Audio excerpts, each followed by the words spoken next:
சென்னை மதுரவாயலில் போதை மாத்திரை விற்றதை போலீசில் காட்டிக் கொடுத்ததால் பிரபல ரவுடியை அவரது நண்பர்களே சேர்ந்து கொலை செய்திருக்கின்றனர். போதை ஊசி போடலாம் என அழைத்து சென்று கொலை செய்தது எப்படி?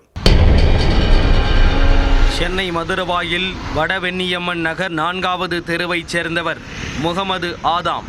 இவர் மீது கோயம்பேடு, மதுரவாயில், விருகம்பாக்கம் உள்ளிட்ட காவல் நிலையங்களில் போதை மருந்து விற்பனை, வழிப்பறி, திருட்டு, அடிதடி உட்பட பல வழக்குகள் உள்ளன. கடந்த வெள்ளிக்கிழமையன்று இரவு முகமது ஆதாம் சென்னை கோயம்பேடு டாய்ஷா குடியிருப்பு பின்புறம் உள்ள காலி மைதானத்தில் இரத்த வெள்ளத்தில் கிடப்பதாக போலீசாருக்கு தகவல் கிடைத்தது. கோயம்பேடு போலீசார் விரைந்து சென்று பார்த்தபோது முகமது ஆதாம் மர்ம நபர்களால் கொலை செய்யப்பட்டிருந்தார். விசாரணையில் போதை மாத்திரை கும்பல் அவரை கத்தியால் குத்தியும் அரிவாளால் வெட்டியும் கொலை செய்திருப்பது தெரிய வந்தது.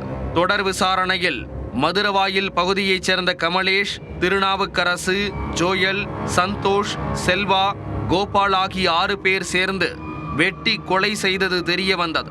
இதில் கமலேஷ், திருநாவுக்கரசு, ஜோயல், செல்வா ஆகியோரை போலீசார் கைது செய்து விசாரணை நடத்த பல அதிர்ச்சி தகவல்களை தெரிவித்தனர். முகமது ஆதாமும் கமலேஷ் உள்ளிட்ட 6 பேரும் சேர்ந்து நண்பர்களாக பழகி இருக்கிறார்கள். அனைவரும் ஒன்றாக சேர்ந்து பல குற்ற சம்பவங்களில் ஈடுபட்டு வந்த நிலையில் ஒன்றாக சேர்ந்து போதை மாத்திரைகளை பயன்படுத்தி வந்துள்ளனர்.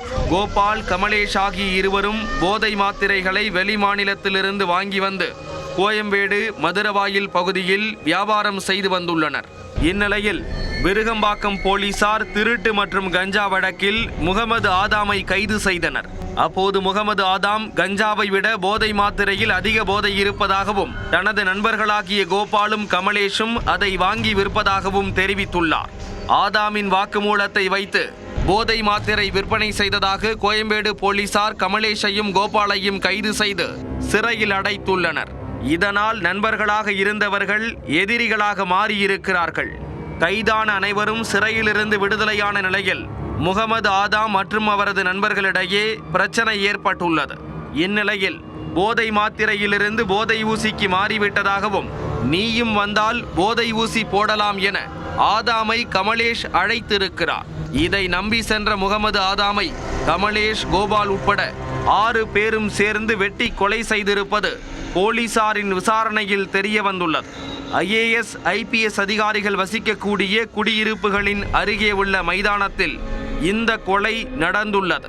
இந்த காலி மைதானம் போதை ஊசி, கஞ்சா போன்றவை பயன்படுத்தும் சமூக விரோதிகளின் கூடாரமாக மாறியிருப்பதாகவும் 2வது கொலை இதே இடத்தில் நடந்துள்ளதாகவும் அப்பகுதி மக்கள் குற்றம் சாட்டி உள்ளனர்.